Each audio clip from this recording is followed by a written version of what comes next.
राधा स्वामी जी। बाणी बाणी अज्ञात अनामी सतनाम सतपुरुष की। प्रश्न पूछा गया है,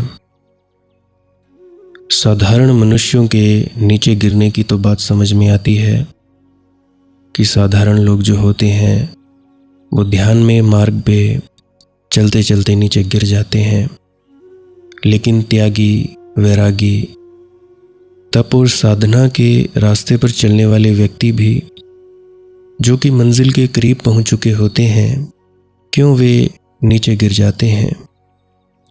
क्या उनका नीचे गिरना संभव हो पाता है? क्या वे गिर सकते हैं या नहीं? क्योंकि मैंने देखा बहुत से जो खुद को गुरु बताते थे वे नीचे गिरते हुए पाए गए।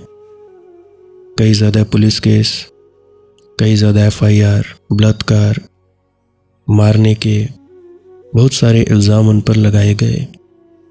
तो क्या ऐसा संभव हो पाता है? कृपया इसके बारे में बताने की कृपा करें।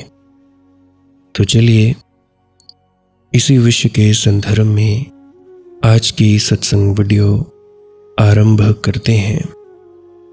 गुरु प्यारी सत्कारयोग सत्संगत जी, आप सभी के भीतर बैठे परमात्मा को मेरा प्रणाम। आप सभी के चरणों में मेरा प्रणाम स्वीकार करें। जो भी व्यक्ति गहरे ध्यान में उतरना चाहता है इस वीडियो को पूरे अंत तक ज़रूर सुनें जी। अब अपने प्रश्न के ऊपर आते हैं। जैसा कि मित्र ने प्रश्न पूछा है कि साधारण लोग नीचे गिरना, उनका नीचे गिरना तो बात समझ में आती है, लेकिन जो भजन सिमरन वाले हैं, त्यागी हैं, वैरागी हैं, तपस्वी हैं, साधना पर चलने वाले हैं, जो मंजिल के बहुत करीब पहुंच चुके होते हैं, क्या वे भी नीचे गिर पाते हैं? मेरे देखे साधारण लोग तो कभी नीचे गिर ही नहीं सकते। गिरेंगे कहाँ? समतल भूमि पर चलने वाला गिरेगा भी तो गिरेगा कहाँ? पहाड़ों के शिखरों पर जो चढ़ने की कोशिश करता है वही गिर सकता है। गिरने के लिए पर्वत शिखर चाहिए, और पर्वत शिखरों के पास छिपी हुई खाइयां हैं, खड्डे हैं।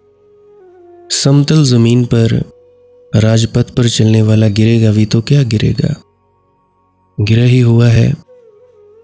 साधारण लोग कभी नीचे नहीं गिरते, क्योंकि अब और नीचे गिरने को जगह है कहाँ। इसलिए तुम जब पूछते हो कि साधारण लोगों के नीचे गिरने की बात तो समझ आती है, तब तुम समझे नहीं। साधारण लोगों का नीचे गिरना कैसे होगा? साधारण लोग तो जीते ही उस बिंदु पर हैं जिसके और नीचे आना संभव नहीं है। वह तो 0 डिग्री पर जीता ही है, वह तो आखिरी जगह जीता ही है। खाई खड्डों को ही उसने घर बनाया है। सिर्फ गिरते हैं असाधारण जन, जो शिखर पर चढ़ने का अभियान करते हैं, जो ऊंचाइयों पर जाने का प्रयत्न करते हैं, जो स्वीकार करते हैं चुनौती ऊंचाई की, जो खाई में रहने को राजी नहीं होते, और जो कहते हैं जब तक हम स्वर्ण मंडित शिखरों को न पालें तब तक जीवन व्यर्थ है।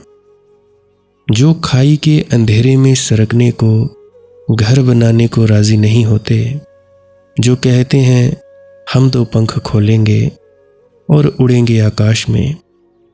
दूर की यात्रा पर जो जाते हैं, याद रखना जितनी दूर की यात्रा उतना ही खतरा है नीचे गिरने का। हमारे पास एक शब्द है योग भ्रष्ट। तुमने कभी भोग भ्रष्ट शब्द सुना? भोग भ्रष्ट का कोई अर्थ ही नहीं होता। योग भ्रष्ट सार्थक है। योग भ्रष्ट का अर्थ है ऊंचाई पर चढ़ने की कोशिश की थी, चूक गए। चूकने का खतरा सदा साथ है। शायद उसी डर से तो बहुत से लोग ऊंचाई पर चढ़ने की कोशिश नहीं करते। अपने को समझा लेते हैं, खाइयों और खड्डों को ही ऊंचाई मानने लगते हैं, ऊंचाई की बात ही भूल जाते हैं, शिखरों की तरफ देखते ही नहीं, क्योंकि उनके देखने से चुनौती मिल सकती है। कागजों में विकसित भारत मान लिया जा सकता है, क्योंकि गंदी नालियों को या कचरे को, गंदी नदियों को माँ मानते हैं। उनको कागजों में साफ सुथरा मानना कोई बड़ी बात नहीं। हम देखना ही नहीं चाहते, हम सोचते हैं कि यही विकसित भारत है। स्कूलों की दयनीय हालत देखकर किसी को नहीं समझ में आता कि इसको हम ठीक करवाएं। नहीं करवा सकते। सरकारी स्कूलों का हाल देखो, सरकारी अस्पतालों का हाल देखो। कुछ लोग हैं इसी को ही विश्व गुरु होना मान लेते हैं, क्योंकि अगर वे व्यक्ति जो भी इसको कागज़ों की तरह, कागज़ों में विश्व गुरु मानते हैं, कागज़ों में साफ सफाई मानते हैं कि ये हमारे स्कूल की जो टॉयलेट्स हैं, शौचालय हैं, वो साफ़ सुथरे हैं, या स्कूलों में पढ़ाई बड़ी अच्छी करवाई जाती है, भेदभाव नहीं करवाया जाता, तो कागज़ों में है। ये सब की गलत फहमी है। देखना ही नहीं चाहते लोग कि असल में हो क्या रहा है, क्योंकि उनके देखने से चुनौती मिल सकती है। मैंने सुना है कि जिन देशों में पक्षी दूर से, पहाड़ी पक्षी, जंगली पक्षी दूर की यात्रा करके आते हैं, जब वे आते हैं तो घरेलू पक्षी, पले पुसे पक्षियों में भी चुनौती सवार हो जाती है। जैसे यूरोप के दक्षिण भागों में बत्तखें आती हैं साइबेरिया से उड़कर शीतकाल काटने। जब शीतकाल पूरा हो जाता है तो बत्तखें वापस जाती हैं, लेकिन घरों में पली हुई बत्तखें भी हैं। वे भी कभी पीढ़ियों दर पीढ़ियों पहले जंगली थीं, वे भी मुक्त थीं। जब ये पहाड़ी और जंगली बत्तखें वापस लौटने लगती हैं, झुंड के झुंड आकाश में उड़ते हैं, तब खेतों खलिहानों में बैठी बत्तखें भी फड़फड़ाती हैं। वे भी पंख फैलाती हैं, वे भी 10-5 फीट उड़ने की कोशिश करती हैं और गिर गिर जाती हैं। उनके पंख अवश्य समर्थ नहीं रहे, लेकिन जब पहाड़ी पक्षियों को उड़ते देखती हैं, अपने ही जैसे पक्षियों को उड़ते देखती हैं, तो उनके प्राणों में भी कोई चुनौती समा जाती है। कोई अभियान, कोई अनजान देश उन्हें भी याद आ जाता है, कोई आकाश की ऊंचाई।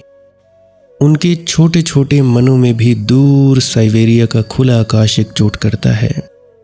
यद्यपि वे गिर पड़ती हैं, वापस अपने खेतों खलिहानों में फिर दौड़ने लगती हैं, लेकिन एक बार चेष्टा करती है।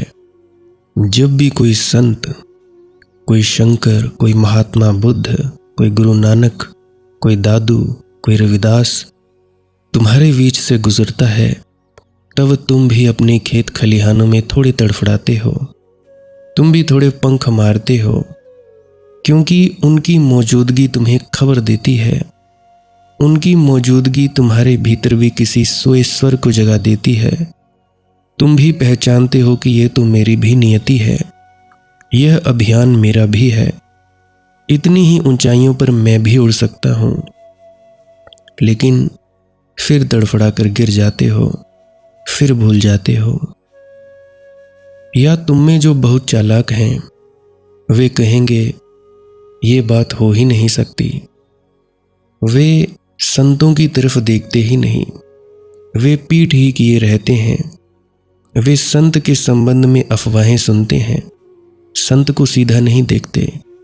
वे आंख से आंख नहीं मिलाते, क्योंकि आंख मिलाने में खतरा है। वे अपनी दुकानों पर बैठे रहते हैं। वे कहते हैं ये सब बकवास है। कहीं कोई परमात्मा को पाया है कि कहीं कोई ब्रह्म है? ये सब कुछ बेकार है। ये सब लोगों को उलझाने की बातें हैं। या हो सकता है ये आदमी पागल हो गया हो, या ज़्यादा से ज़्यादा सुंदर कविता है। वे स्वीकार नहीं कर सकते कि ऐसे पहाड़ हैं, ऐसी ऊंचाइयां हैं, ऐसे हिम शिखर हैं, ऐसे स्वच्छ और कुंवारे जहां कोई कभी नहीं पहुंचा। अछूते हैं क्योंकि घबराहट है। अगर उनका ख्याल आ गया तो अपने पंखों पर भरोसा नहीं है, उड़ सकेंगे, पहुंच सकेंगे। गिर तो न जाएंगे। उड़ने के साथ ही गिरना जुड़ा है, बढ़ने के साथ ही फिसलना जुड़ा है। जमीन पर सरकने और रेंगने वाले जानवर गिरते नहीं, गिरेंगे कहाँ? तो ध्यान रखो, ये तुम मत कहो कि साधारण लोगों के जीवन जो है वो नीचे की तरह जाते हैं, कि साधारण लोगों में गिरना उनकी बात समझ में आती है। साधारण लोगों का कभी कोई पतन नहीं होता। साधारण लोगों का कभी कोई पतन सुना है तुमने? नहीं। त्याग, वैराग्य, तप और साधना के मार्ग पर चलने वाले व्यक्ति ही, और जितने वे मंजिल के करीब पहुंचने लगते हैं उतना ही खतरा बढ़ता है। मंजिल के जितने करीब आने लगते हैं उतने ही खतरे बढ़ने लगते हैं। तब इंच इंच खतरा है, क्योंकि इंच इंच गिर जाने का सवाल है। जरा से चूके और गिरना हो सकता है, चूक जरा सी, गिरना बहुत बड़ा होता है। भूल छोटी, तुम भी वही भूल करो तो कुछ हर्जा नहीं है। महावीर वही भूल करें तो बहुत बुरी तरह गिरेंगे। तुम्हारी भूल से क्या होने वाला है? तुम तो भूलों में ही जी रहे हो। तुम्हारी उन बड़ी भूलों में छोटी मोटी भूलों का तो कोई पता ही नहीं चलता। लेकिन अगर संत से वही भूल हो, किसी महात्मा बुद्ध से वही भूल हो। महात्मा बुद्ध एक गांव से गुजर रहे हैं, आनंद उनके साथ है, वे कुछ बात कर रहे हैं। तभी एक मक्खी आकर उनके कंधे पर बैठ गई। उन्होंने उसे उड़ा दिया, जैसे कि कोई भी उड़ा दे। अगर तुम्हारे कंधे पर बैठ जाए तो तुम भी उड़ा दो, ऐसे ही। फिर रुक गए, सहम गए, जैसे कि कोई बड़ी भूल हो गई हो। फिर उन्होंने हाथ उठाया, होश पूर्वक कंधे के पास ले गए और मक्खी को उड़ाया, जो वहां थी ही नहीं। आनंद ने पूछा, आप ये क्या कर रहे हैं? महात्मा बुद्ध ने कहा, मैंने बेहोशी में उड़ा दी, होश पूर्वक उड़ाना चाहिए। मक्खी भी होश पूर्वक उड़ानी चाहिए, क्योंकि अगर मक्खी उड़ाने में बेहोशी हो सकती है तो किसी और चीज में भी हो सकती है। इतनी छोटी सी बात कि मक्खी उड़ाने में बेहोशी की बात करते रहे और मक्खी उड़ा दी। अब इसमें भूल भी क्या हो गई थी? ना तो मक्खी मर गई, ना तो कोई हिंसा हो गई, ना कुछ हुआ। इसमें क्या चिंता की बात है? लेकिन चिंता की बात महात्मा बुद्ध को है। इतनी सी कालिख भी उनकी शुभ्र चादर पर बहुत कालिख हो जाएगी। तुम्हारी काली चादर पर कुछ भी पता ना चलेगा। इसीलिए तो लोग ऐसे कपड़े खरीदते हैं जो गंदे हो जाएं तो पता ना चले।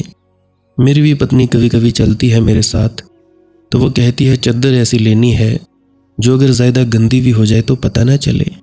स्त्रियों के अपने अपने लॉजिक हैं। सफ़ेद कपड़े पर तो कालिक तत्क्षण दिखाई पड़ती है, तो महात्मा बुद्ध की सफ़ेद चादर पर तो ज़रा सी भी कालिक दिखाई पड़ जाएगी। मक्खी भी होश पूर्वक उड़ानी है। महात्मा बुद्ध रात सोते हैं तो एक ही करवट सोते हैं। आनंद ने पूछा कि कई बार देखता रहता हूँ रात में उठकर, आप जिस करवट सोते हैं उसी करवट सोए रहते हैं। हाथ जहाँ रखते हैं पैर पर वहीं रखे रहते हैं, हिलते भी नहीं। क्या रात भर संभल कर सोते हैं? कम से कम सोएं तो विश्राम से। महात्मा बुद्ध ने कहा, जिसे जागना हो फिर सोना कहाँ? होश पूर्वक ही सोना है, जागते हुए ही सोना है। भीतर कोई जागता ही रहे, क्योंकि भीतर अगर जागरण खोया सपने शुरू हो जाते हैं, और अगर भीतर सपना चले तो दिन में विचार चलेंगे। रात में अगर जागना ना रहा तो दिन में भी जागना असंभव है, क्योंकि जागना तो स्वाभाविक हो जाना चाहिए। रात हो कि दिन, सोना हो कि जागना, लेकिन जागना जारी ही रहे, उसकी अंतर्धारा बन जाए। तो रात भी होश पूर्वक सोते हैं। हाथ जहाँ रखा है वहीं रखे रहते हैं। नींद में भी बेहोशी को पकड़ने नहीं देते। अगर नींद में भी बेहोशी पकड़ जाए तो महात्मा बुद्ध इसको गिरना समझेंगे। जितना तुम करीब आओगे मंजिल के, उतना ही खतरा बढ़ता जाता है। माउंट एवरेस्ट के करीब जितना पहुंचोगे उतना ही खतरा बढ़ता जाता है। ऊंचाई बढ़ गई और शिखर छोटा होने लगा, संकीर्ण होने लगा। ठीक माउंट एवरेस्ट पर तो एक ही आदमी खड़ा हो पाता है। इतनी ही जगह है तो बहुत से लोग पर्वत शिखरों पर चढ़ने की कोशिश करते हैं और उनमें से बहुत कम ही पहुंच पाते हैं। बहुत सारे लोग मरे रहते हैं, लाशें बिखरी होती हैं। तो ये तो साधारण सा पर्वत है, चाहे गौरी शंकर हो चाहे माउंट एवरेस्ट हो। संतों के गौरी शंकर की क्या कहोगे? वहाँ तो इतनी संकीर्ण जगह हो जाती है कि तुम अकेले भी खड़े नहीं हो सकते। तुम्हारा अहंकार भी बचेगा तो उस जगह से गिर जाओगे। वहाँ तो तुम भी शून्य हो जाओगे तो ही खड़े हो पाओगे। उस पूर्णता के शिखर पर केवल शून्य ही टिक सकता है। जरा सा अहंकार, जरा सी अस्मिता और पतन हो जाएगा। इसे याद रखो, जितना बढ़ते हो उतना गिरने का खतरा लेते हो। लेकिन ये चुनौती स्वीकार करने जैसी है। इसी से तो तुम्हारी गरिमा प्रकट होगी, इसी से तो तुम महिमावान बनोगे। गिरने का डर है, कोई हर्जा नहीं। 1000 बार गिरना भी पड़े तो भी कोई हर्जा नहीं। शिखरों को छूना ही है, क्योंकि जब तक तुम छू ना लोगे तब तक कोई तृप्ति संभव नहीं है। जब तक तुम परमात्मा को अपने भीतर ना पालोगे तब तक तुम कुछ और पालो, तुम भिखारी ही रहोगे। तुम्हारी तृप्ति ना होगी, संतुष्टि ना होगी। सुख असंभव है जब तक कि तुम वह ना हो जाओ जो कि तुम अंततः हो सकते हो। जब तक कि तुम्हारा पूरा भविष्य वर्तमान न बन जाए, जब तक कि तुम्हारे सब फूल खिल न जाएं, एक भी अनखिला फूल रह न जाए, तब तक तुम आनंद को उपलब्ध न हो सकोगे। इसलिए आनंद के लिए हमारा एक शब्द है, प्रफुल्लता। प्रफुल्लता का अर्थ है फूल का पूरा खिल जाना। उस पूरे खिलाव में ही आनंद है। उससे रत्ती भर कम पर भी राजी मत होना, अन्यथा तुम दुखी रहोगे और नरक में रहोगे। साधारण जन गिरने से बच जाता है, लेकिन जीता अंधेरे में, पीड़ा में, दुख में है। गिरने का खतरा मोल लो। दुख में सड़ने की बजाय सुख की एक झलक भी बहुमूल्य है। जमीन पर सरकने की बजाय आकाश में एक बार का उड़ना भी पर्याप्त तृप्तिदायी है। एक बार भी तुम आकाश में उड़ लो तो तुम्हें अपने पंखों पर भरोसा आ जाए।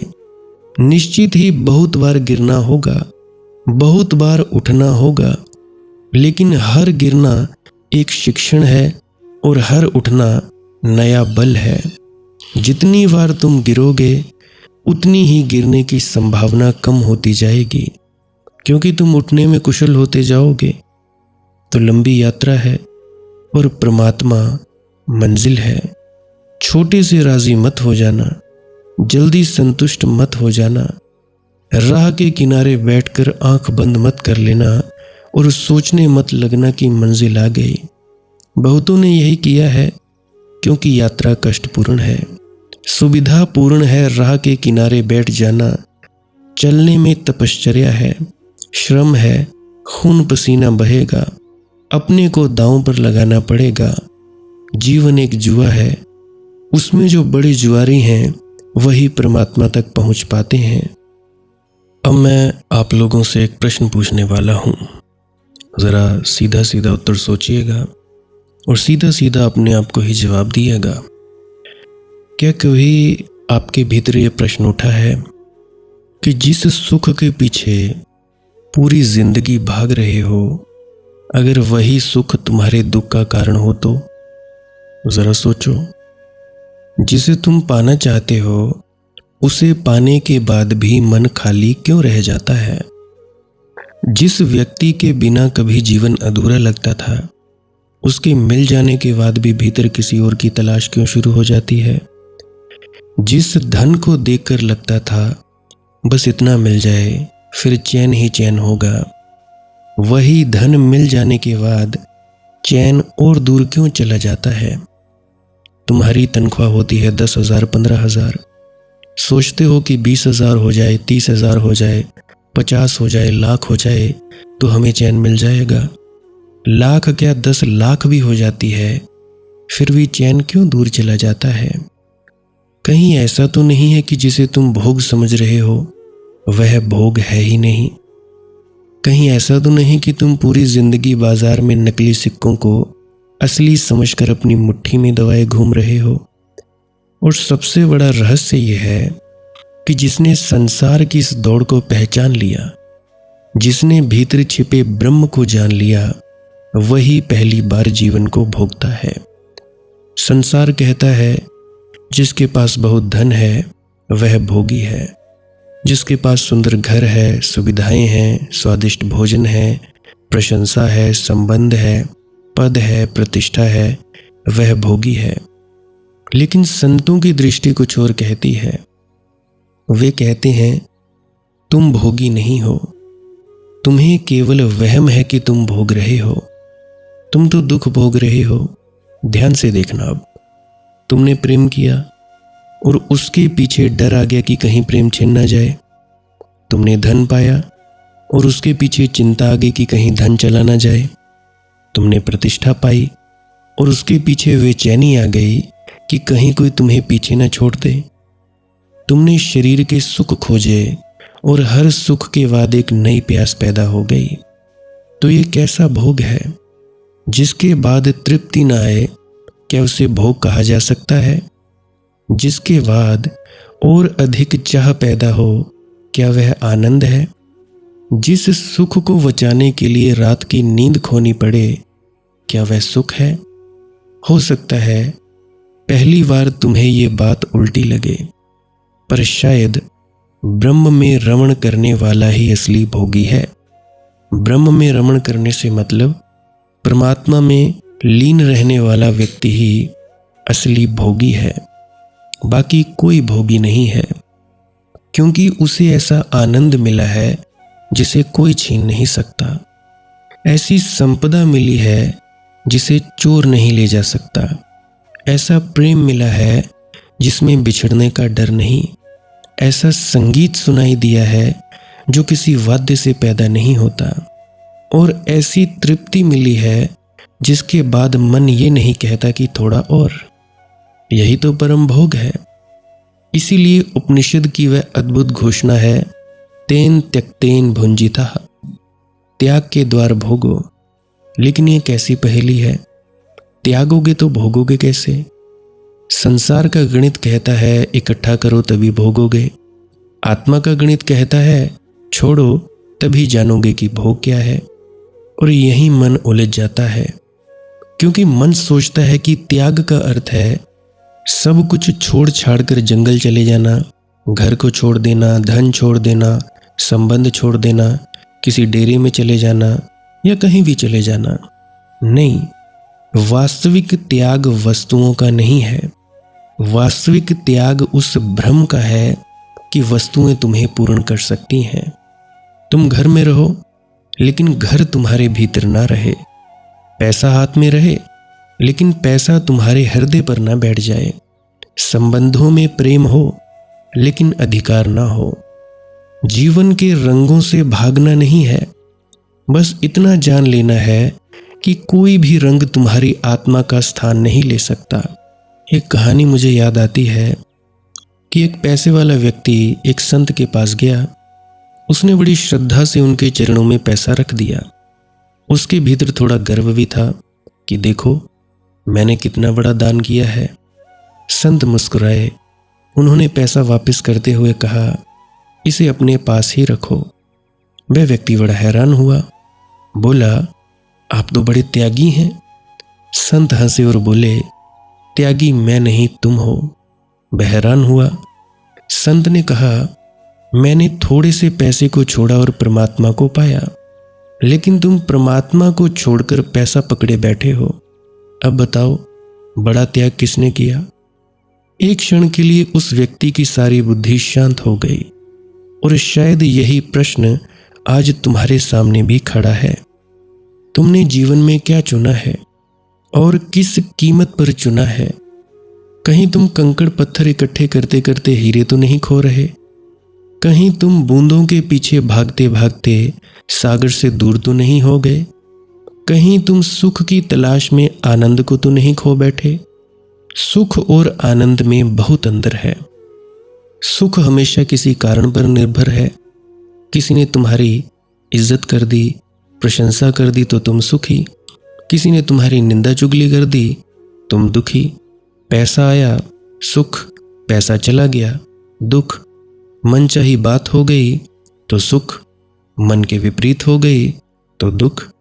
इसका अर्थ क्या हुआ? तुम्हारा सुख तुम्हारा नहीं है, उसकी चाबी या बटन दूसरों के हाथ में है। कोई भी व्यक्ति तुम्हारे पास आ जाए, दो शब्द बोले और तुम्हारे भीतर स्वर्ग या नरक पैदा कर दे, ये कैसी स्वतंत्रता है? लेकिन ब्रह्म का आनंद किसी कारण से पैदा नहीं होता। सचखंड का आनंद किसी कारण से पैदा नहीं होता। वह भीतर की ऐसी सुगंध है जिसका कोई बाहरी फूल नहीं। वह ऐसी रोशनी है जिसका कोई बाहर का दीपक नहीं। वह तुम्हारा स्वभाव है, लेकिन तुम उसे देख नहीं पा रहे क्योंकि तुम्हारी आंखें बाहर की वस्तुओं से सम्मोहित हैं। तुम लगातार कह रहे हो, यह मिल जाए तो मैं आनंदित हो जाऊंगा, वह मिल जाए तो शांत हो जाऊंगा, यह व्यक्ति मेरा हो जाए, यह पद मेरा हो जाए, इतना धन हो जाए। और जो पहले से ही है उसका कोई धन्यवाद नहीं करते, परंतु भविष्य में ही झांकते रहते हैं और जीवन धीरे धीरे बीतता जाता है। एक इच्छा पूरी होती है, दूसरी खड़ी हो जाती है, दूसरी पूरी होती है, तीसरी जन्म लेती है। तुम मंजिल तक कभी पहुंचते ही नहीं। क्यों? क्योंकि जिस मंजिल को तुम बाहर खोज रहे हो वह खोजने वाले के भीतर ही बैठी है और खोजने वाला ही मंजिल है। जिस परम आनंद को तुम संसार की वस्तुओं में ढूंढ रहे हो वही तुम्हारी चेतना की गहराई में तुम्हारी प्रतीक्षा कर रहा है। और जिस दिन तुम थोड़ी देर के लिए बाहर की दौड़ रोककर अपने भीतर उतरोगे, शायद उसी दिन पहली बार तुम्हें पता चलेगा अभी तक तुम जीवन को भोग नहीं रहे थे, जीवन तुम्हें भोग रहा था। अभी तक तुम इच्छाओं के मालिक नहीं थे, इच्छाएं तुम्हारी मालिक थीं। और जिस दिन जीवन का ब्रह्म प्रकट होता है उसी दिन पहली बार मनुष्य कह सकता है, अब मैंने जीवन का स्वाद जाना। क्योंकि परमात्मा में लीन रहना संसार से भागना नहीं है।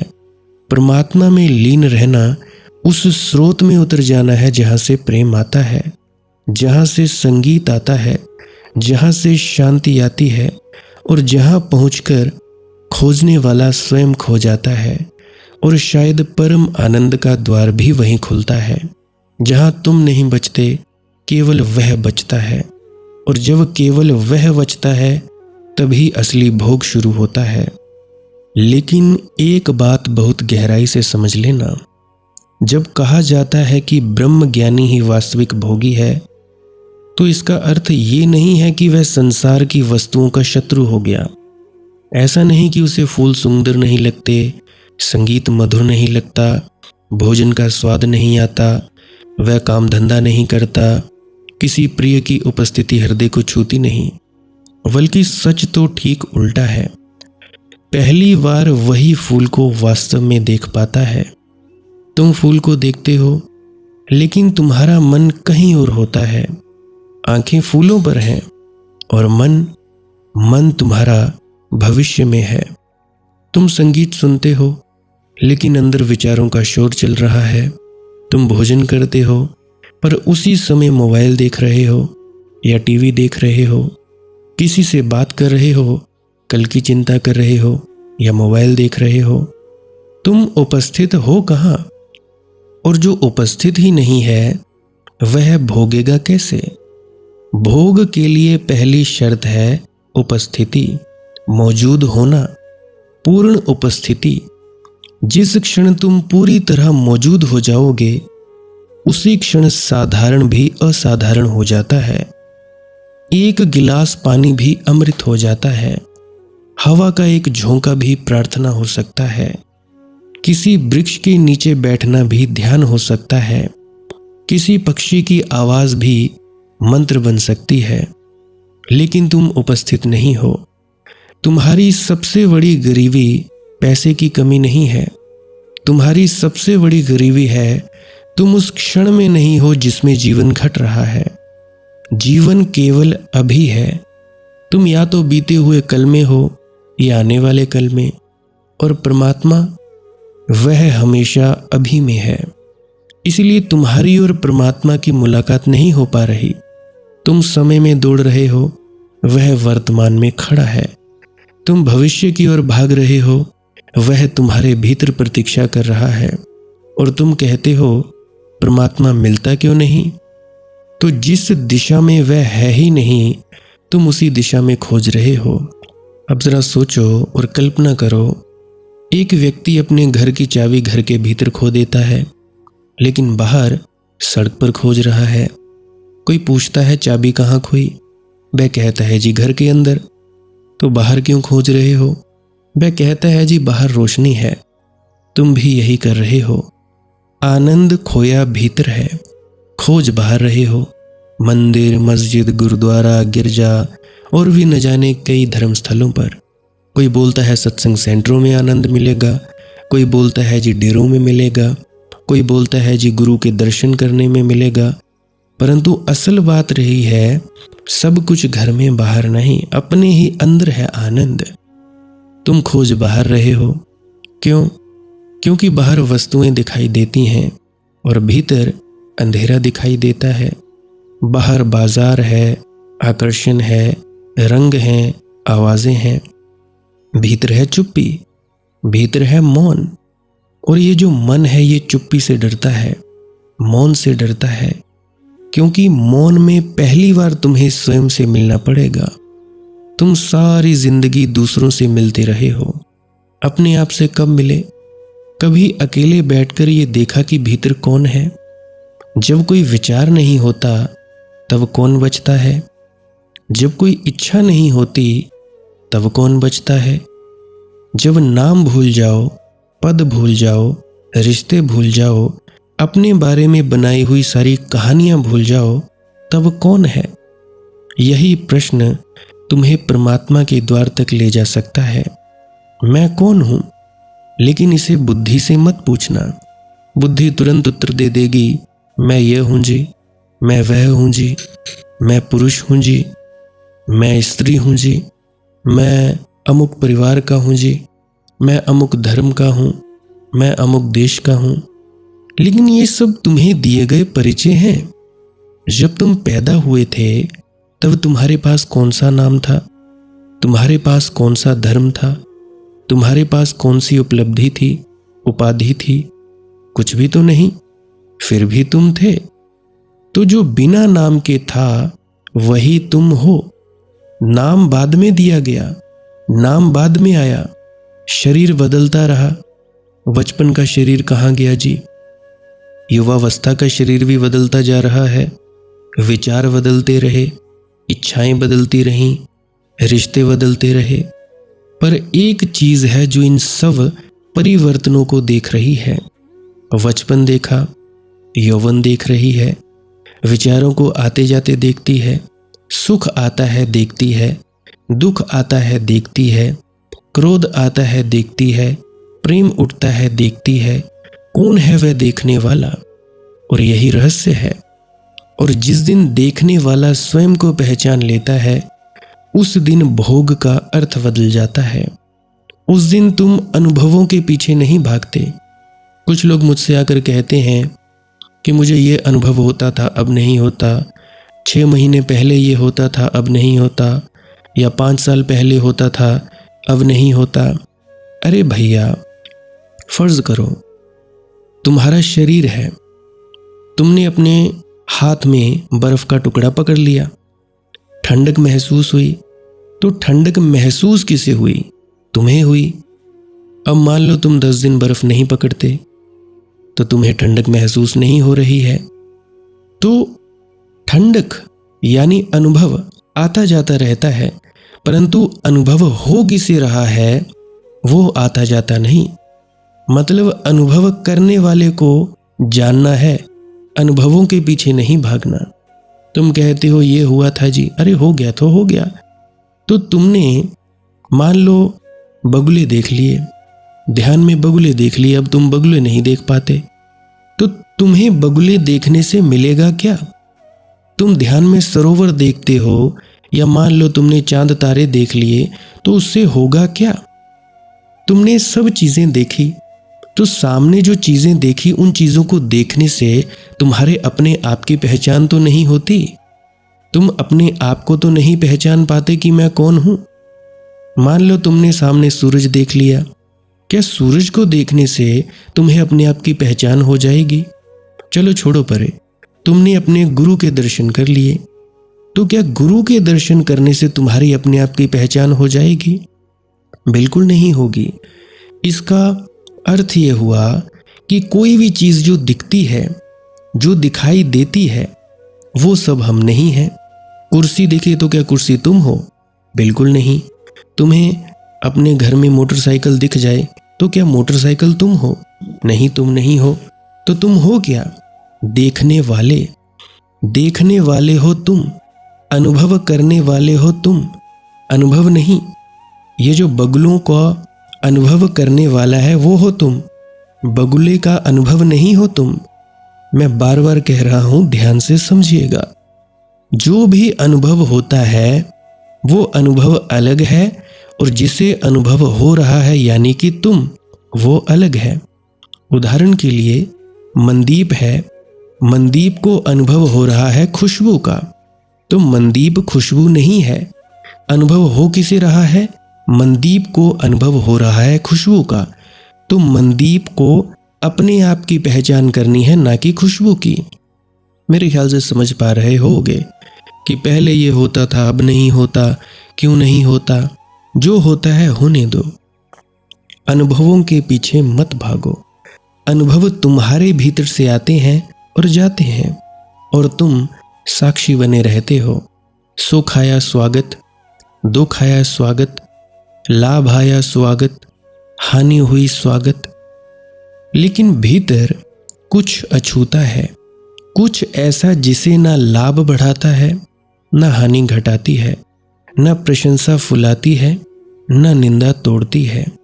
और जब वह अछूता केंद्र मिल जाता है, तब पहली बार मनुष्य स्वतंत्र होता है। वैसे तुम सदा से स्वतंत्र ही हो, सदा से, परंतु तुम लोगों ने मान लिया है कि हम जंजाल में हैं, हम जंजीरों में जकड़े हुए हैं, हम माया जाल में हैं। तुम स्वतंत्र ही हो। कोई बता दे कोई बेड़ियां हैं लगी हुई तुम्हारे शरीर के इर्द गिर्द? कोई बेड़ियां नहीं।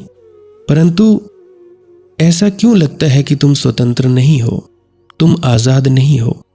तुम्हें लगता है तुम आज़ाद हो क्योंकि तुम अपनी पसंद का भोजन चुन सकते हो, कपड़े चुन सकते हो, शहर चुन सकते हो, मनोरंजन चुन सकते हो। लेकिन अगर एक छोटी सी बेइज्जती करने वाली बात अगर हो जाए तो तुम्हारा पूरा दिन बिगाड़ सकती है, तो तुम आज़ाद कहाँ से हुए? ये जो बाहर की आज़ादी है, इसमें तो तुम गुलाम हो। अगर किसी व्यक्ति के उत्तर ना देने से तुम्हारा मन बेचैन हो जाता है, तो आज़ादी कहाँ है? व्हाट्सएप पर तुम मैसेज करते हो, सामने वाला जवाब नहीं देता है। प्रेमी प्रेमिका आपस में व्हाट्सएप पे चैट्स करते हैं, या स्नैपचैट पर बातें करते हैं, या कॉल पे। कॉल नहीं उठाया तो मन बेचैन हो जाता है। तो इसमें आज़ादी है कहाँ? अगर बैंक खाते में संख्या कम होते ही अंदर डर उठ जाता है, तो मालिक कौन है? तुम या तुम्हारा बैंक बैलेंस? अगर किसी के चले जाने से तुम्हारा अस्तित्व ही टूट जाता है, तो तुम प्रेम कर रहे थे या सहारा पकड़कर बैठे थे? इन प्रश्नों से बचना मत। ये प्रश्न मेरे चोट करेंगे, लेकिन कभी कभी चोट ही द्वार खोलती है।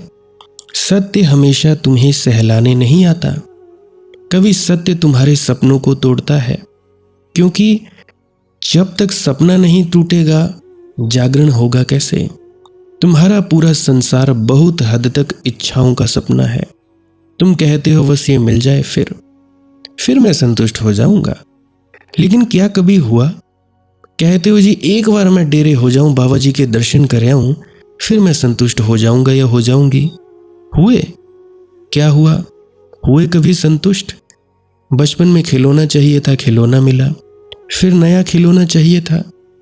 थोड़े बड़े हुए, अच्छे कपड़े चाहिए थे, फिर मित्रों में प्रतिष्ठा चाहिए थी, फिर प्रेम चाहिए था, फिर नौकरी चाहिए थी, फिर और पैसा चाहिए था, फिर घर चाहिए, फिर बड़ा घर चाहिए, 2 मंजिला मकान चाहिए, 3 मंजिला मकान चाहिए, फिर सम्मान चाहिए, फिर सुरक्षा चाहिए, फिर बच्चों का भविष्य चाहिए, फिर स्वास्थ्य चाहिए, और एक दिन मृत्यु सामने खड़ी हो जाती है।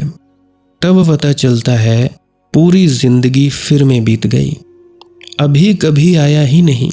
और मौत पूछती है, जिस जीवन को तुम कल जीने वाले थे, यह जीवन है कहाँ? क्या उत्तर दोगे? यही तो संसार का सबसे बड़ा धोखा है। बस तुम्हें यह विश्वास देता रहता है कि आनंद थोड़ा आगे है, बस अगला मोड़, बस अगली उपलब्धि, बस अगली सफलता, बस अगला संबंध, बस थोड़ा और यह थोड़ा और ही तुम्हारा पूरा जीवन खा जाता है। समझना, इच्छा हमेशा तुम्हें भविष्य में भेजती है, ध्यान तुम्हें वर्तमान में लाता है। इच्छा कहती है जो है पर्याप्त नहीं, ध्यान कहता है जो है उसे पूरा देखो। इच्छा अभाव पैदा करती है, ध्यान पूर्णता का अनुभव कराता है। इसलिए ब्रह्म ज्ञानी के पास बाहर से कम भी हो सकता है, लेकिन भीतर अभाव नहीं होता। हो सकता है ब्रह्म ज्ञानी के पास खाने को 3 वक्त की ना सही 1 वक्त की रोटी हो, बड़ा महल ना हो, झोंपड़ा हो, या मकान हो छोटा मोटा 2-3 कमरों का, बहुत बड़ा आलीशान मकान ना हो, टाइलें ना लगी हों, साधारण सा ही हो। हो सकता है ब्रह्मज्ञानी व्यक्ति महीने का 10,000 कमाता हो सकता है ज़्यादा कपड़े पहनने के लिए ना हो, लेकिन अंदर अभाव नहीं होता, अंदर से वह शहंशाह होता है। और संसार के सबसे अमीर व्यक्ति के पास बाहर सब कुछ हो सकता है, लेकिन अंदर फिर भी गरीबी हो सकती है। गरीब कौन है? जिसके पास पैसा नहीं, गरीब वह है जिसे लगता है मेरे पास पर्याप्त नहीं। और समृद्ध कौन है? वह जिसे भीतर से अनुभव हो जो आवश्यक है वह अभी उपलब्ध है। सांस चल रही है, आकाश ऊपर है, धरती नीचे है, हृदय धड़क रहा है, चेतना उपस्थित है, जीवन अभी तुम्हारे भीतर नृत्य कर रहा है। लेकिन तुम पूछते हो आनंद कहाँ मिलेगा? इतने बड़े चमत्कार के बीच खड़े होकर तुम चमत्कार खोज रहे हो। सुबह आँख खुलती है, क्या कभी हैरानी हुई? रात को तुम सो गए थे, तुम्हें क्या पता था सुबह उठोगे? फिर भी आँख खुली, सांस चल रही है, सूरज फिर उगा, पेड़ अब भी हवा में झूम रहे हैं, पक्षी अब भी गा रहे हैं। अस्तित्व ने आज फिर तुम्हें एक दिन दिया, लेकिन तुमने इसे एक और दिन कहकर व्यर्थ समझ लिया। ब्रह्म ज्ञानी इसी दिन को प्रसाद की तरह ग्रहण करता है। वह जीवन को पकड़ता नहीं, वह जीवन को पीता है। और पीने में तथा पकड़ने में बड़ा अंतर है। जिसे तुम पकड़ोगे उसे खोने का डर पैदा होगा, जिसे तुम पूर्ण सजगता से जी लोगे उसे खोने का प्रश्न ही नहीं। सूर्यास्त को पकड़ सकते हो? नहीं, लेकिन उसे देख सकते हो, उसे अपने भीतर उतरने दे सकते हो। संगीत को मुट्ठी में रख सकते हो? नहीं, लेकिन संगीत में डूब सकते हो। प्रेम को तिजोरी में बंद कर सकते हो?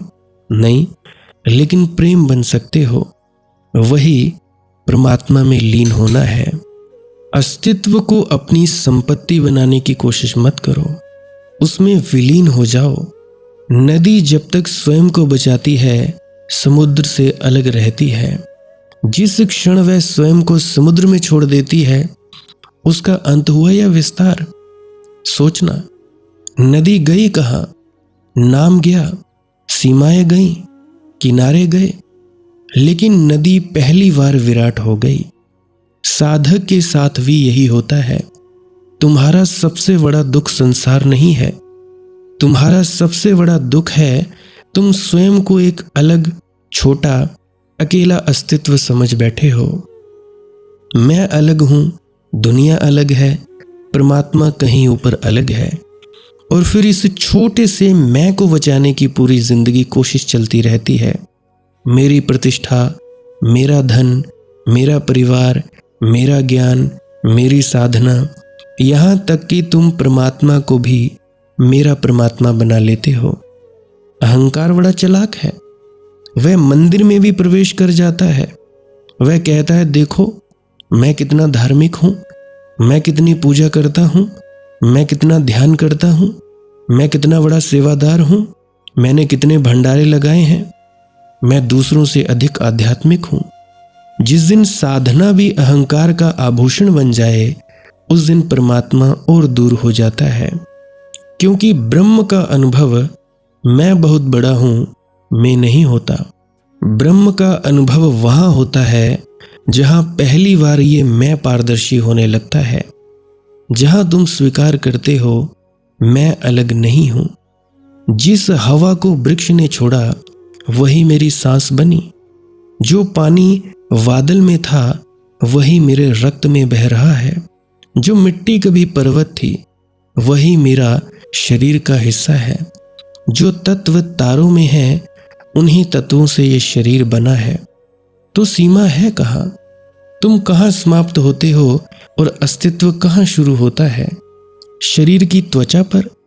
लेकिन सांस तो हर क्षण बाहर और भीतर की सीमा तोड़ रही है।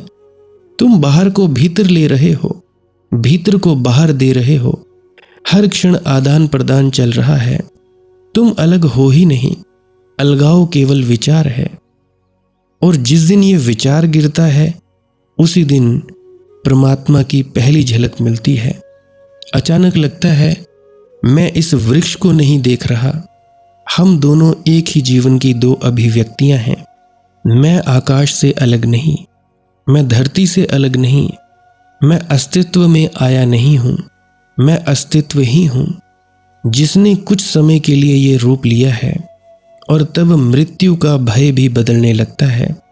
क्योंकि मृत्यु होगी किसकी? रूप बदलेगा, लहर मिटेगी, लेकिन समुद्र कहाँ मिटता है? लहर कहे मैं समाप्त हो जाऊंगी तो डर स्वाभाविक है।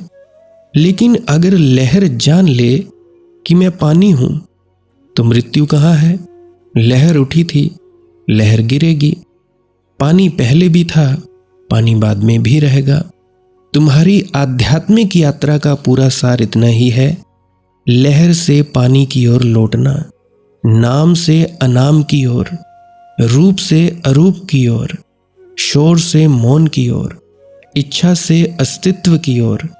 और जब यह यात्रा भीतर घटती है तब आदमी संसार छोड़ता नहीं, उसका भ्रम टूटता है। फिर वह खाते हुए भी ध्यान में है, चलते हुए भी ध्यान में है, प्रेम करते हुए भी ध्यान में है, काम करते हुए भी भीतर कोई मौन जगह अछूती रहती है। और यही सच्चा सन्यासी या सच्चा नामदानी सज्जन होना है। वस्त्र बदल लेना आसान है, भीतर की पकड़ छोड़ना कठिन है। घर छोड़ देना आसान हो सकता है, मेरा छोड़ना बहुत कठिन है। पैसा छोड़ देना भी संभव है, लेकिन पैसे की इच्छा छोड़ना, यही वास्तविक क्रांति है। क्योंकि कई बार आदमी वस्तु छोड़ देता है लेकिन मन में वस्तु को पकड़े रहता है, और तब त्यागी होना भी नया बंधन बन जाता है। एक आदमी कहता है मेरे पास कुछ नहीं, और अंदर ही अंदर गर्व करता है, देखो मैं कितना बड़ा त्यागी हूं। दूसरे के पास सोना है, इसके पास त्याग का अहंकार है। दोनों के पास संपत्ति है, संपत्ति का रूप अलग है। इसलिए ब्रह्म का मार्ग, परमात्मा का मार्ग बड़ा सूक्ष्म है। ये बाहर से नहीं पहचाना जा सकता कि कौन भोगी है कौन त्यागी है। राजमहलों में बैठा कोई व्यक्ति भीतर मुक्त हो सकता है, और गुफाओं में बैठा व्यक्ति हजार इच्छाओं में बंधा हो सकता है। प्रश्न स्थान का नहीं, प्रश्न चेतना का है। प्रश्न ये नहीं कि तुम्हारे पास क्या है, प्रश्न ये है कि क्या वह तुम्हें पकड़े हुए है। इसे अपने जीवन पर लगाकर देखना। पैसा तुम्हारे पास है या तुम पैसे के पास हो? संबंध तुम्हारे जीवन में है या तुम्हारी पूरी पहचान संबंधों पर टिकी है? शरीर तुम्हारा साधन है या शरीर ही तुम्हारी पूरी सत्ता बन गया है? लोगों की राय केवल उनकी राय है या वही तुम्हारे आत्ममूल्य का आधार है? एक एक प्रश्न तुम्हारे भीतर बहुत कुछ खोल सकता है।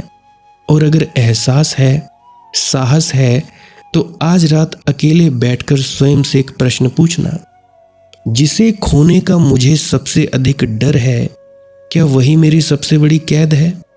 उत्तर जल्दी मत देना, बस प्रश्न को भीतर रहने देना, क्योंकि कुछ प्रश्नों का काम उत्तर देना नहीं होता।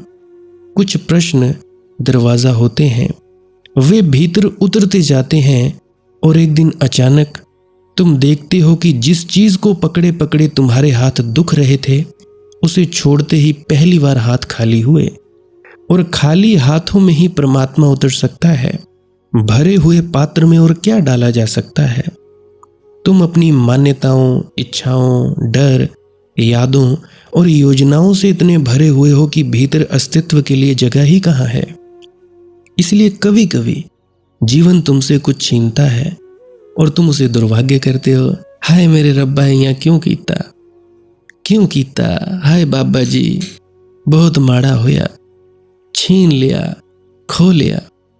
कौन जाने वही खाली करने की प्रक्रिया हो जिस संबंध के टूटने पर तुम रोए। संभव है उसी टूटने ने तुम्हें पहली बार अपने पैरों पर खड़ा किया हो। जिस असफलता ने तुम्हें तोड़ा, संभव है उसी ने तुम्हारा झूठा अहंकार तोड़ा हो। जिस अकेलेपन से तुम भागते रहे, संभव है वही तुम्हें अपने भीतर ले जाने वाला द्वार हो। हर दुख का महिमा मंडन नहीं करना है, लेकिन हर दुख में छिपे संदेश को अवश्य देखना। दुख अक्सर कह रहा होता है, जहां तुम आनंद खोज रहे हो वहां आनंद नहीं है। और अगर एक ही जगह बार बार चोट लग रही हो, तो शायद अस्तित्व तुम्हें दिशा बदलने को कह रहा है। लेकिन तुम क्या करते हो? एक इच्छा टूटती है, तुम दूसरी इच्छा बना लेते हो। एक सपना गिरता है, तुम नया सपना खड़ा कर लेते हो। तुम जागते नहीं, बस सपना बदल लेते हो। यही संसार है, सपनों का बदलना। ब्रह्म ज्ञान क्या है? सपना अच्छा कर लेना नहीं, जाग जाना। और जागे हुए मनुष्य का भोग कैसा है? वह बिना मांग के जीता है। इसलिए जो आता है अनुग्रह बन जाता है। तुम मांग के साथ जीते हो, इसलिए जो भी आता है वह भी पर्याप्त नहीं लगता। यही अंतर है। तुम्हारी थाली में जो है, उसे खाने से पहले तुम दूसरे की थाली देख लेते हो। तुम्हारे पास जो घर है, उसका आनंद लेने से पहले किसी बड़े घर की तस्वीर देख लेते हो। तुम्हारे पास जो जीवन है, उसे जीने से पहले किसी और के जीवन से तुलना कर लेते हो। और तुलना ने तुम्हारे आनंद की हत्या कर दी। तुलना कहती है जी तुम कम हो, ध्यान कहता है तुम अद्वितीय हो। तुलना तुम्हें दूसरे की नकल बनाती है। ब्रह्म तुम्हें तुम्हारे मूल स्वरूप में जगाता है। और शायद इसी कारण ब्रह्म ज्ञानी इतना सहज होता है। उसे किसी को साबित नहीं करना, उसे किसी से आगे नहीं निकलना, उसे इतिहास में नाम छोड़ने की भी जल्दी नहीं। वह अभी के अमृत में इतना डूबा है कि भविष्य की प्रसिद्धि उसके लिए अर्थहीन हो जाती है। तुम दुनिया की स्मृति में जीवित रहना चाहते हो, वह अस्तित्व में जीवित है। तुम नाम बचाना चाहते हो, उसने नाम के पार अपने स्वरूप को जान लिया। तुम अमर होना चाहते हो, उसने उसे जान लिया जो कभी मरा ही नहीं। यही परम भोग है। और अब एक बहुत गहरा प्रश्न उठता है, अगर ये आनंद हमारे भीतर ही है, तो हम उसे अनुभव क्यों नहीं कर रहे? क्योंकि तुम्हारे और उस आनंद के बीच कोई दीवार नहीं है, केवल एक निरंतर चलती हुई ध्वनि है। मन कहता है कल, मन कहता है और, मन कहता है मैं, मन कहता है मेरा। और इन्हीं 4 शब्दों से तुम्हारा पूरा संसार निर्मित हो गया है। लेकिन जिस क्षण भीतर एक क्षण के लिए भी विचार रुक जाए, बस एक क्षण, और तुम केवल रह जाओ, न अतीत, न भविष्य, न मांग, न शिकायत, तब उस मौन में कुछ ऐसा प्रकट होता है जिसे शब्दों में नहीं कहा जा सकता। इसलिए जिन्होंने जाना वे अंत में मौन हो गए, क्योंकि परमात्मा कोई विचार नहीं, वह अनुभव भी सामान्य अर्थ में अनुभव नहीं, वह स्वयं अस्तित्व है। और जब तुम उसमें रमण करते हो तब तुम आनंदित नहीं होते, तुम स्वयं आनंद हो जाते हो। तब आनंद तुम्हारे पास कोई वस्तु की तरह नहीं आता कि आज है कल चला जाएगा। तुम्हारा होना ही आनंद की सुगंध बन जाता है। और यहीं से परम भोग की वास्तविक कथा शुरू होती है, क्योंकि अब तक तुम आनंद चाहते थे। अब प्रश्न यह है, क्या तुम उस चाहने वाले को छोड़ने के लिए तैयार हो जो आनंद और तुम्हारे बीच खड़ा है? ये तुम्हारे ऊपर है। आज के लिए बस इतना ही। किसी का कोई प्रश्न हो, कोई दिक्कत परेशानी हो, कमेंट सेक्शन में लिख सकता है, या डिस्क्रिप्शन में मेरा व्हाट्सएप नंबर दिया गया है, वहाँ पे लिख सकता है। व्हाट्सएप मैसेज 24 घंटे में कभी भी कर सकते हैं। कॉल करने से पहले एक बार अवश्य पूछ लिया करें कि करें या ना करें। व्हाट्सएप मैसेज करने में कोई दिक्कत नहीं है। लाइक करना हो इस वीडियो को तो कर सकते हैं, हाइप करना हो तो कर सकते हैं, शेयर करना हो तो कर सकते हैं। अगर कोई व्यक्ति पहली बार इस वीडियो को सुन रहा है तो सब्सक्राइब कर सकता है। अगर नहीं भी करेगा तब भी कोई आफत नहीं आने वाली। भजन सिमरन क्या है, श्वास क्रिया योग क्या है, इसके बारे में आप जानना चाहते हैं तो मैं एक क्लिप लगाए देने वाला हूँ। उस क्लिप को भी सुनकर अवश्य जाइएगा। मैं आप लोगों का बहुत बहुत धन्यवादी रहूँगा। तो भजन सिमरन करें। भजन सिमरन क्या है? भजन और सिमरन दो अंग हैं। सिमरन है कुछ शब्दों का जाप करना जो आपको आपके सद्गुरु द्वारा बताए जाते हैं। कोई भी जाप हो सकता है, कोई भी शब्द हो सकते हैं। करना क्या है? किसी कमरे में बैठ जाइए, या रात को बैठ सकते हैं, सुबह बैठ सकते हैं, या जब भी आपको फुर्सत के लम्हे मिले बैठ सकते हैं। तो जब बैठें तो शरीर को बिना हिलाए डुलाए बैठना है। जो बैठ नहीं सकता तो वो लेट जाए, जो चौकड़ी नहीं मार सकता वो टांगे सीधी कर ले। कोशिश ये रहनी चाहिए कि ज़्यादा से ज़्यादा वक्त शरीर को बिना हिलाए डुलाए बैठा जाए। उसके बाद अपने शब्दों का जाप शुरू कर दें। आंख बंद रखें। आंखों पर ज़्यादा जोर नहीं लगाना है, कोई कष्ट नहीं देना है, नहीं तो सर में दर्द होगा और फिर आप लोगों को परेशानी हो सकती है। तो आपने क्या करना है? चुपचाप शांत होकर बैठे रहना है। शब्दों का जाप शुरू कर देना है। जितनी देर भी आप करना चाहो, आधा घंटा, पौना घंटा, 10 मिनट, 15 मिनट, या जितनी भी आपको आपके सद्गुरु द्वारा दिया गया निर्देश है, जितना निर्देश है उसका पालन कीजिए। और उसके बाद दूसरा स्टेप करना बड़ा ही ज़्यादा ज़रूरी है। वो क्या है? वो उसी अवस्था में बैठे रहें या आसन भी बदल सकते हैं। ये जो शब्दों का जाप होता है ये एकाग्रता के लिए होता है, ताकि मन की एकाग्रता आ जाए। और जब मन की एकाग्रता आ जाए फिर दूसरा कदम क्या है? धुन सुनने के लिए बैठना। चुपचाप बैठे रहें, आंख बंद है, शब्दों का जाप बंद कर देना है। और अगर कोई भी आपके गुरु महाराज है, उनको आप स्मरण कर रहे थे, याद कर रहे थे, आंखों के सामने शक्ल ला रहे थे, तो उसको लाना बंद कर दीजिए। शब्द धुन सुन रही है तो सुनते रहिए। आंख बंद करके अंधेरे में ही टिके रहें। टिके रहना है और ये इच्छा नहीं करनी है कि कुछ दिखे, कहीं पहुंचा जाए, परमात्मा को पाना है, ये करना है, वो करना है। याद रखें, ना कुछ समझना है, ना कुछ देखना है। ऐसे ही अज्ञानी होकर इसी अंधेरे में पड़े रहें। इसी अंधेरे में पड़े रहना है बस। उसके बाद जो होगा सो होगा। और अगर कोई अनुभव हो भी गया तो इससे ये नहीं कि अगली बार फिर से कामना करनी है कि ये वैसे ही हो। कामना ही सबसे बड़ी अड़चन है, इच्छा ही सबसे बड़ी अड़चन है, किसी चीज की तृष्णा करना ही सबसे बड़ी अड़चन है, मांग ही वासना है। अगर परमात्मा चाहिए तो कुछ नहीं मांगना है, चुपचाप बस बैठो, अपने आराम में बैठो, अपने विश्राम में बैठो।